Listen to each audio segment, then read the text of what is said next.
கூப்பிடாதீங்க.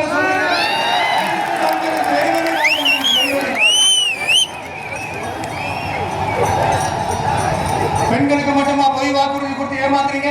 அரசு ஊழியர்கள், ஆசிரியர்கள் ஏமாத்துறீங்க, விவசாயிகளை ஏமாத்துறீங்க, பரந்தூர்ல பாதிப்பே வராதுன்னு சொல்லி ஏமாத்துறீங்க, மீனவர்களை ஏமாத்துறீங்க, போதை பொருள் கலாச்சாரத்தை ஒழிக்காம ஏமாத்துறீங்க.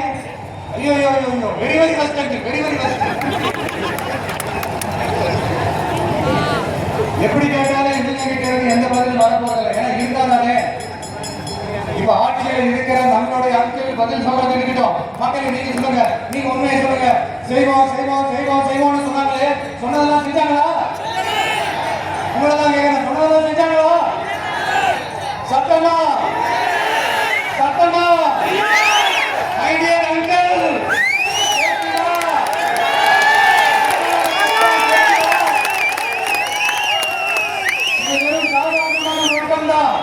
கூடிய சீக்கிரம் மக்களை போய் சந்திக்க போறேன், அவங்களோட மனசு விட்டு பேச போறேன். அதுக்கப்புறம் இந்த சாதாரணமான முழக்கம் இடி முழக்கமா மாறும். அதோட நிக்காது, அந்த இடி முழக்கம் தமிழ்நாட்டோட போர் முழக்கமா மாறும். அந்த போர் முழக்கம் ஒரு நிமிஷம் கூட தூங்க விடாது. நடக்குதா இல்லையான்னு பாருங்க. என்னடா இங்க இவ்வளவு ஸ்ட்ராங்கா சொல்றாங்கன்னு பாக்குறீங்களா? எல்லாரும் கட்சி ஆரம்பிச்சதுக்கு அப்புறம் தான் ஒவ்வொரு வீட்டுக்குள்ளேயும் போறதுக்கு ட்ரை பண்ணுவாங்க. ஆனா நாங்க அப்படி இல்லை. ஒவ்வொரு வீட்டுக்குள்ளேயும் போனதுக்கு அப்புறம் தான் கட்சியவே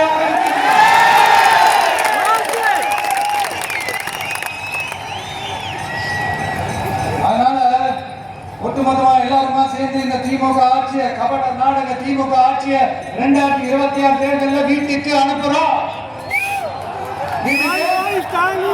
அனுப்புறோம். என்ன நண்பா, சரிதானே? என்ன நன்றி சேவர்கள் தானே? இப்போ உங்களுக்கு சின்னதா ஒரு சர்ப்ரைஸ். நம்ம கட்சியினுடைய வேட்பாளர் பட்டியலை இப்ப அறிவிக்க போறோம்.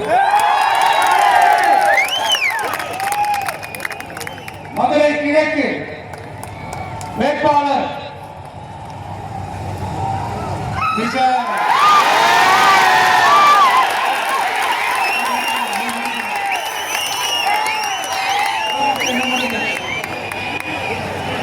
மதுரை மேற்கு வேட்பாளர்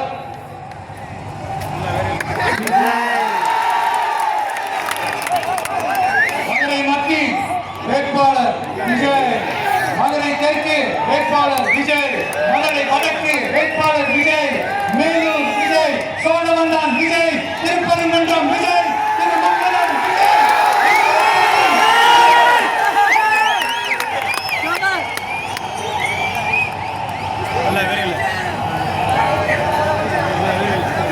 என்னடா எல்லா தொகுதியிலும் ஒரே வேட்பாளர் பாக்குறீங்களா?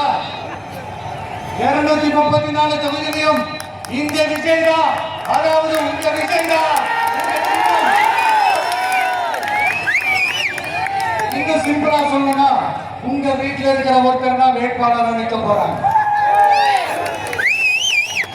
அந்த வேட்பாளரும் நானும் வேறு வேறு இல்லை.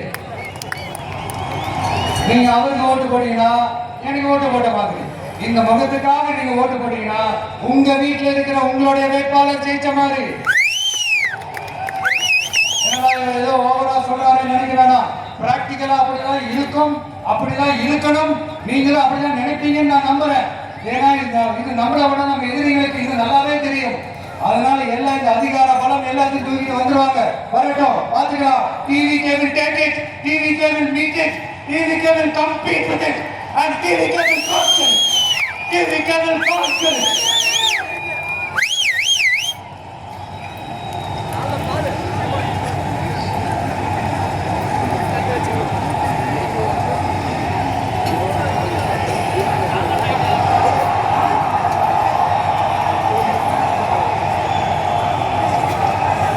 இந்த நேரத்துல நம்ம மனசுல இருக்கிற மக்கள் கிட்ட சொல்லி ஆகணும்.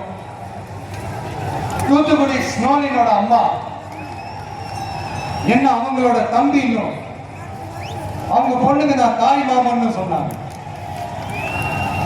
அந்த அக்காவோட குழந்தைங்க மட்டும் இல்லைங்க, என்ன அண்ணனா தம்பியா நினைக்கிற தமிழ்நாட்டில் இருக்கிற என்னோட எல்லா சகோதரிகளின் குழந்தைகளுக்கும் நான் இன்னைக்கு மட்டும் இல்ல என்னைக்குமே ஒரு தாய் மாமன். நீங்க எல்லாரும் என்னுடைய ரத்த உறவு, கூட பிறந்த பிறப்பு. என் வீட்டு ரேஷன் கார்டுல வேணா உங்க பேர் இல்லாம இருக்கலாம், உங்க வீட்டு ரேஷன் கார்டுல வேணா என் பேர் இல்லாம இருக்கலாம். ஆனா நாம எல்லாரும் ஒண்ணுதான், உறவுதான். நமக்கு இடையே எந்த அரசியலும் உள்ள நுழையவே முடியாது. என்கிட்ட இருந்த உங்களையும் உங்ககிட்ட இருந்து என்னையும் எந்த சக்தியாலும் பிரிக்கவே முடியாது. அப்புறம் நான் ஒன்னும் இந்த மார்க்கெட் போனதுக்கு அப்புறம் ரிட்டையர் ஆனதுக்கு அப்புறம் வந்துருக்கிறோம். பவர்ஃபுல் ஃபோர்ஸோட, மாபெரும் படை வரிசையோட எல்லாத்துக்கும் தயாராகி தான் வந்திருக்கிறோம். இவ்வளவு தயாரா நாம் அரசியலுக்கு வர்றதுக்கு ரொம்ப ரொம்ப முக்கிய காரணம் ஒண்ணு இருக்கு. அது என்ன தெரியுமா? நன்றி கடன், நன்றி கடன், நன்றி கடன். கிட்டத்தட்ட ஒரு 30 வருஷமா, 30 வருஷத்துக்கு மேல நீங்க தான், நம்ம மக்கள் தான் என் கூட நிக்கிறீங்க, எனக்காக நிக்கிறீங்க, என்னை தாங்கி பிடிக்கிறீங்க, மனசுல ஏந்தி பிடிக்கிறீங்க, தாய் அன்போட மடியில ஏந்திக்கிறீங்க. உண்மையை சொல்லணும்னா வேற யாரை விடவும் எனக்கு இந்த அன்பையும் ஆதரவையும் கொடுத்திருக்கிறீங்க. என் மேல உயிரை வச்சிருக்கிறீங்க. எங்க உங்க வீட்டுல ஒருத்தனாவே ஆக்கிட்டீங்க. நீங்க எனக்கு கடவுள் கொடுத்த வரம்.